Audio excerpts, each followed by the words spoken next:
Let me tell you something that took me years to figure out. If you're a man over 50 and somewhere between 2 and 4 in the afternoon, you feel like someone walked over and quietly unplugged you, the heavy eyelids, the fog rolling in, the sudden craving for coffee or something sweet just to keep going, that crash is not a character flaw, and it is not just getting older. It's a signal, and by the end of this video, I'm going to show you exactly what's happening inside your body when that wall hits, and 3 things you can start doing tomorrow that may help you stay sharp and energized straight through your afternoon. But stick with me, because the single biggest cause of that crash is not the one most men blame. Most men point at age, or at sleep, or at, I just need more discipline.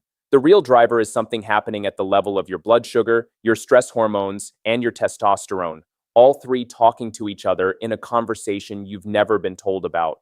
I'll save the most important piece for the end, because once you understand it, you'll never look at your lunch the same way again. So let's start with the most obvious player and the one you have the most control over today, blood sugar. Here's the mechanism in plain terms. When you eat, and especially when you eat a lunch that's heavy on refined carbohydrates, the sandwich, the chips, the soda, the pasta, the quick bite, your blood sugar spikes up fast. Your body sees that flood of sugar and responds by pumping out insulin, the hormone whose job is to pull that sugar out of your bloodstream and into your cells. That's normal. That's healthy. The problem is the size of the swing. When you're younger, your body handles those swings smoothly. But as men age, our cells can become less sensitive to insulin. Researchers call this declining insulin sensitivity, so your body overcorrects. It releases more insulin than it needs to, and that excess insulin drags your blood sugar down too far, too fast. You go from a sugar high to a sugar low in the space of an hour or two. And that low, that's the crash. That foggy, heavy, I could put my head on the desk right now feeling. That's your brain, which runs almost entirely on glucose, suddenly running short. Let me give you a picture of how this plays out in a real day. Imagine a man named Dave. Dave's 56. He skips breakfast or grabs a pastry, runs on coffee all morning, then at noon he's starving. So he eats a big carb-heavy lunch. For about 30 minutes he feels great. Then by 2 o'clock, he's gone. He's irritable, he can't focus, he's reaching for a candy bar or another coffee, and that candy bar starts the whole cycle over again. Another spike, another crash around 4. Sound familiar? Because that was me for years. Now here's the second player, and this one is sneakier, cortisol, your stress hormone.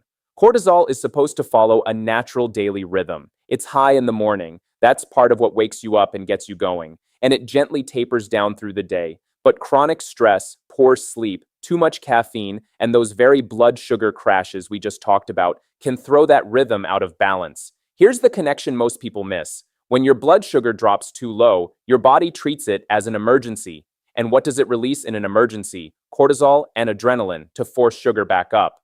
So that afternoon crash isn't just low energy. It's often a little internal stress alarm going off. That's why some men feel not just tired, but jittery, anxious, or wired and tired at the same time in the afternoon. Your body is fighting its own blood sugar with stress hormones. And chronically elevated cortisol does something else that matters enormously for men our age. Over time, it can work against your testosterone. The two tend to sit on opposite ends of a seesaw. When cortisol stays high, testosterone often takes the hit, which brings us to the third player, and the one I promised would change how you see everything, testosterone. After about age 30, a man's testosterone tends to decline gradually, often around 1% a year. That's natural. But testosterone isn't just about the things the late-night ads talk about. It plays a real role in your energy, your motivation, your muscle mass, your mood, and how well your body manages blood sugar in the first place.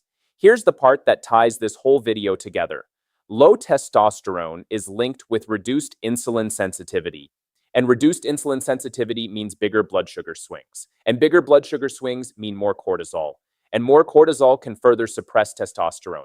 Do you see the loop? Blood sugar, cortisol, testosterone, they're not 3 separate problems. They're one cycle feeding on itself. That afternoon crash is the loop announcing itself. And that's also the good news, because when you break the cycle at one point, you start to relieve pressure on all 3. And if you want faster, longer-lasting results, I've put the exact natural support I recommend in the link below this video. So let's talk about how to actually break that loop. 3 things starting tomorrow. The first one is the simplest and honestly the most powerful. Change the shape of your lunch, not the size, the shape. What I mean is the order and the composition. You want to flatten that blood sugar spike instead of spiking and crashing. The way you do that is by leading with protein, fiber, and healthy fats, and being smart about the refined carbs. In practice, that looks like this. Start your meal with the protein and the vegetables, the chicken, the fish, the eggs, the salad, the greens, before you touch the bread or the rice. There's research suggesting that simply eating your protein and fiber first and your carbs last can meaningfully blunt the blood sugar spike that follows. Add some healthy fat, olive oil, avocado, a handful of nuts, because fat slows down how fast sugar enters your bloodstream. You're not banning carbs. You're surrounding them, slowing them down, taking the sharp edge off that spike so there's no cliff to fall off of 2 hours later. And here's a small one that punches way above its weight. After you eat, take a 10-minute walk, just 10 minutes. When you move your muscles, they pull glucose out of your blood without needing much insulin at all. A short walk after lunch can help lower that post-meal blood sugar surge. 10 minutes around the block may do more for your 2 o'clock energy than another cup of coffee ever will. The second thing, protect your morning, because your afternoon is built in the morning. 2 parts here. First, don't skip a real breakfast, or if you eat in a narrower window, make your first meal a sane one. When you skip breakfast and run on caffeine, you're often setting up a blood sugar roller coaster and an overcaffeinated cortisol response that you pay for later in the day. A breakfast with protein, eggs, Greek yogurt, something with real substance, helps keep your blood sugar steady for hours. Second part of the morning, get some daylight, ideally early, and move your body a little. Morning light helps set that healthy cortisol rhythm we talked about. High and strong in the morning so it can taper properly by afternoon. Even a few minutes outside, plus some light movement, sends the signal that the day has started, and your hormones fall into line behind it. And watch your caffeine timing. I'm not telling you to quit coffee, I certainly haven't. But hammering caffeine all morning and into the early afternoon keeps cortisol elevated and can wreck the sleep that you need to recover. Try keeping your last cup before about noon and see how your afternoons respond. Many men are shocked at the difference. The third thing is the foundation under all of it: sleep and strength. Poor sleep is one of the fastest ways to drop your insulin sensitivity, spike your cortisol, and lower your testosterone, all in a single bad night. Researchers have found that even 1 week of short sleep can measurably reduce testosterone in healthy young men. So if you're over 50 and running on 6 broken hours, you are fighting this battle with one hand tied behind your back. Protect your sleep like it's the most important supplement you own, because in a way it is. And then strength training.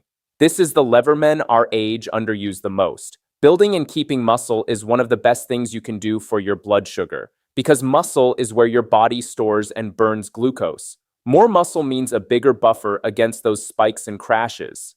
Resistance training, even 2 or 3 short sessions a week, even just bodyweight squats, push-ups, and carrying something heavy, is linked with better insulin sensitivity and supports healthy testosterone. You don't need a fancy gym. You need consistency and a little resistance. So let's bring it all back together, because I told you the most important point would come at the end. And here it is. That afternoon crash is not a sign that you're old and there's nothing to be done. It is a sign that the loop, blood sugar, cortisol, testosterone, has tilted out of balance, and almost everything that tilts it back is in your hands. The shape of your lunch, the 10-minute walk, a real breakfast and morning light, capping your caffeine, guarding your sleep, lifting something heavy a few times a week.